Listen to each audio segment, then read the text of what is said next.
Masih di Sportcast Nusantara TV. Bung Ropan, Ya. tadi di segmen kedua Alam sudah mencoba mereka-reka dengan pola 352. Saya gak kaget juga pola 352, ya kan? Tapi Bung Ropan tadi katakan cocok juga lawan Australia nih ya. Padahal kita tahu bahwa Belanda itu kebanyakan pakai 4 back. Iya, ya kan? flat kan? Flat, 4 back flat. Iya. Mau 4-3-3 yang 4-2-3-1. sangat agresif atau 4-2-3-1 dengan double pivot gitu kan. Nah, dengan materi yang ada, dua tambahan yang tadi kita singgung itu, kira-kira Bung Ropan kalaupun pakai 4-3-3, pilihannya siapa, Bung? Nggak begini, Clivert itu punya 2 opsi kemarin dia bilang. Kalau bukan 4-3-3, 3-5-2. Dia bilang. Oh, disebut juga 3-5-2. Iya, dia bilang itu opsi kedua. Saya situ. Ya, 3-5-2. Opsi kedua ya. Kalau bermain tandang, saya pikir cocok dengan 3-5-2. Karena kita punya 3 gelandang bertahan yang kuat, Ya, yang bisa menyerang. Oke, Tom Haye, Ivar sama Jairo kalau Jairo ada, ya kan, masuk. Flank pasti ada Kevin Dix dan Verdong. Berarti Rido terakomodir. Rido, Mes sama Jai. Ini kan kuat. Di depan mereka ada Jairo yang lebih bertahan kuat. Ya, itu. Jadi kita sepakat Rido dapat tempat utama ya. Kalau bermain tandang saya lebih cenderung dengan itu. 3-5-2. Ya kan? Karena kan Clivert juga bilang, Pastor juga Lansat bilang, kita akan lihat calon lawan kita siapa. Ya. Kita akan berhadapan dengan lawan yang apa? Pasti. Pasti. Nah, baru kita kita bisa scanning lawan baru kita, kita ya. bisa menentukan pola apa yang kita akan tampilkan. Iya, betul. 4-3-3 itu kita bermain kandang. Pasti dia akan lawan Cina kita pakai lawan 4-3-3. Bahrain, lawan Cina kita pakai 4-3-3 flat. Karena kita butuh poin. Ya. Ya. Harga mati mutlak buat kita 3 poin. Ya, Tidak mungkin kita bermain dengan counter attack bertahan. Ya. betul. Itu yang akan ditampilkan oleh Clivert. Ya. Bermain dengan 4-3-3 berarti ada dikorbankan. Bisa saja misalnya Rido yang Ya. cadangan, Mes sama Jai di belakang. Ya. Oke. Ya, Kevin Dix tidak tergantikan sama Verdong. Ya. Tidak tergantikan. 3 tetap akan bertahan tentunya dengan Ivar, Tom Haye dan Jairo. Ya. 4-3-3. Berarti di depan ada 3, tinggal pilih. Ragnar akan kembali karena di Australia dia nggak main. Ragnar, Ole, salah satu di antara Marcelino atau Eliano Reinders. Bermain dari flank. Karena dari situ kan ada 3 pilihan. Sorry, 3 tadi yang Bung Ropan sebutkan, Reinders, Marcelino dan Ragnar sama Ole. Ole. Atau Rafael ya. Atau Rafael. Jadi kalau 3 ini pilihan itu menurut saya, Ya. bayangan.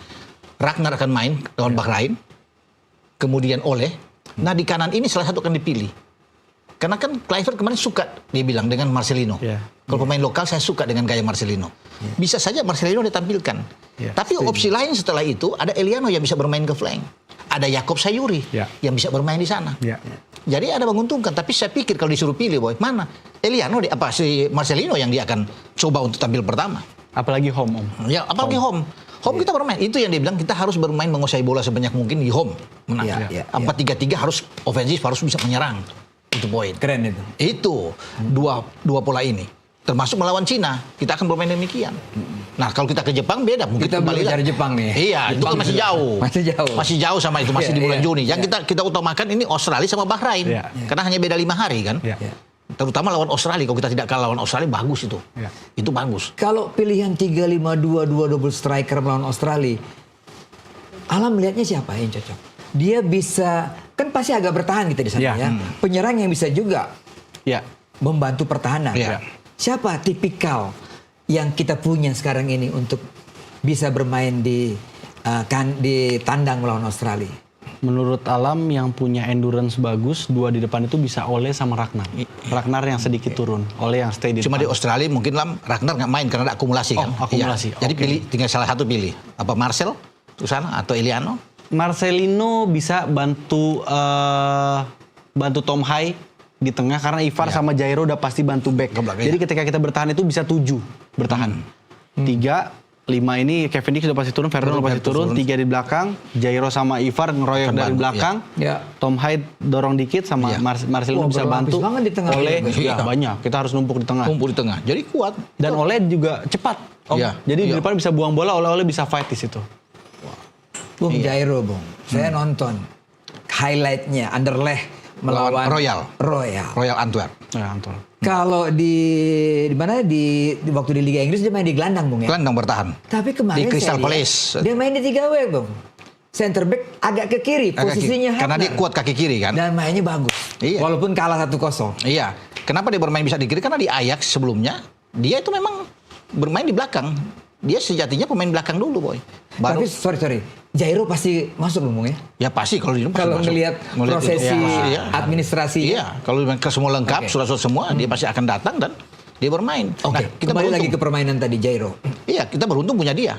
Punya gelandang bertahan yang bagus seperti dia. Dan kalau Om Boy atau Alam bisa menyaksikan bulan Mei kemarin atau April Mei itu bagaimana dia bermain di Anfield melawan Liverpool. Dan mereka menang Crystal Palace lawan Liverpool. Kalah Liverpool di Anfield, di kandang. Dia bermain bagus sekali. Sebagai gelandang bertahan. Bahkan dia berhadapan Szoboszlai, McAllister, Gravenberch. Dia hadapi semua itu. Lawan MU, bermain di dia. Kalah MU lawan Crystal Palace. Jairo bermain di situ. Dia berhadapan Casemiro, Bruno Fernandes. Bukan gampang, gak sembarang itu pemain-pemain. Tapi dia lawan dengan bagus. Nah sekarang kita beruntung punya dia. Makanya Kluivert pingin ada pemain seperti dia. Ya. Apalagi kalau dia berdiri di depan Jai, di depan Rido, Tenang sama itu. Mes. Jai Tenang. Kuat.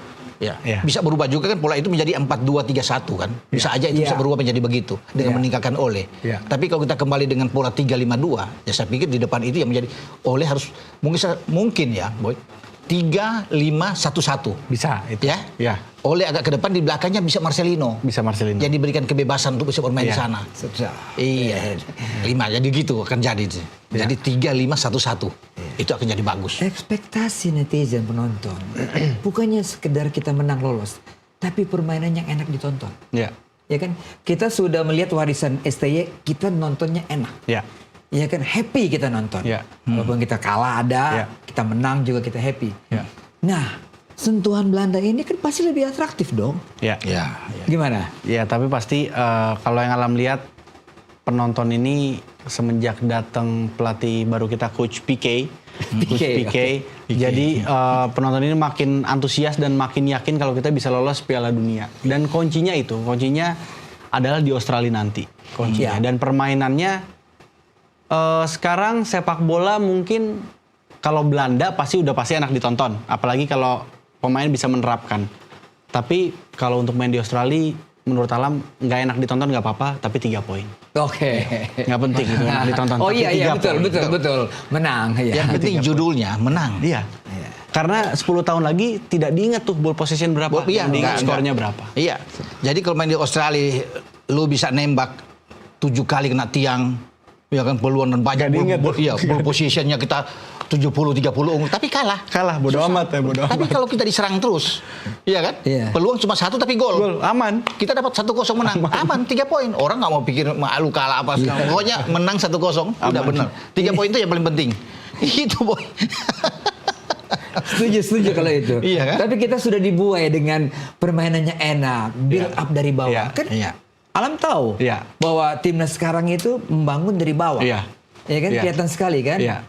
Nah, Ya tapi ekspektasinya karena di belakang itu semuanya tiga-tiganya kuat pegang bola. Rido udah semakin pede, kalau Jay udah nggak usah ditanya lagi. Kemarin lawan Inter Milan main bagus banget. banget. Mes di bawah juga main oke banget. Jadi semua yang ada di Iya. tim nasional sekarang memang passing dan kontrolnya udah bisa lah ikut komposisi Coach PK gitu. Dan tadi yang kita singgung Marcelino, Marcelino cocok sekali main di Gelora Bung Karno. Cocok ya. Cocok sekali dia star Dapat boy. di situ. chemistry-nya. Star boy dapat banget Star boy, dia. ya. Mungkin untuk away, Oh, iya. Marcelino mungkin biar fit dulu, santai Fit dulu, dulu. santai dulu ya. Santai dulu. Marcelino santai aja. Marcelino buat persiapan di GBK aja. GBK. Jadi mungkin Alam bilang kalau main away kita di Sydney, nantinya bisa Marcelino main di babak kedua. Ya, bisa. Babak pertama mungkin Eliano. Bisa. Eliano Reinders yang bermain. Bisa, Karena kita ya. nggak punya Ragnar. Ya. Eliano sama didorong ke depan bersama dengan Ole. Ya. Oh banyak Mungkin itu. banyak pilihan. Pilihan banyak. nih buat PK nih. Buat picknya Banyak. banyak. Banyak Osinya Asal mereka tidak cedera aja di kompetisi masing-masing. itu dia kan Itu yang dia. menjadi masalah itu dia. Mudah-mudahan. Takut jangan sampai cedera tuh. Menjelang pertandingan ada yang cedera, bahaya. Ya. Tapi kalau di belakang saya pikir agak aman. Aman.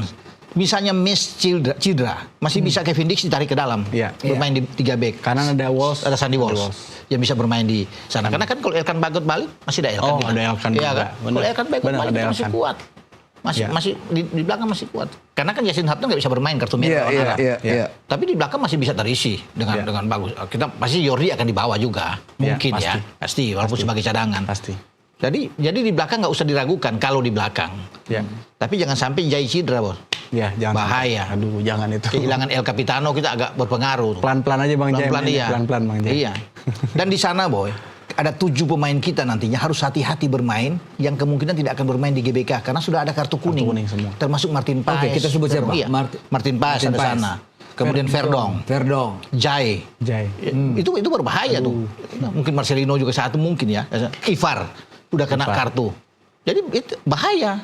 Ya ada Ferrari, tapi Ferrari kan ya jarang main, jadi kartu kuning. Jadi ada 7 itu kita. Kalau sampai kena, misalnya Jai, Verdong kena, wah bahaya. Bahaya, atau Ivar kena di Australia. Memang kita menang di sana, katakan kalau kita bisa menang. Balik ke kanan kan nggak ada Jai, nggak ada Verdong, Ivar berpengaruh juga. Bahaya juga. Lawan Bahrain lagi bagus di Piala Teluk kemarin. Lagi bagus. Wah, Piala Teluk boy. Lagi oke mereka main. Jadi ya, saya pikir pemain akan tahu, mereka akan lebih berhati-hati bermain. Ya, Jai di belakang pasti akan hati-hati. Saya lebih yakin, lebih senang kalau Jai sama Verdong ada. Ya itu aman. Baik itu. Aman kita ya. Aman. Bagus sekali, Boy. Tenang kita tenang. Kita jadi ingat Verdong bermain lawan Arab kan? lawan Arab. Sampai keram-keram deh itu. Dia di kiri, tapi gol kedua Marcelino dia di kanan. Dia yang penetrasi ke Nggak dalam. tahu lewat mana tuh ya? Nggak tahu dari mana dia masuk. Padahal Makin dia di asik kiri. nih pembicaraan, tapi kita harus break dulu ya. Iya. Kita break dulu, kita kembali setelah pariwara berikut ini.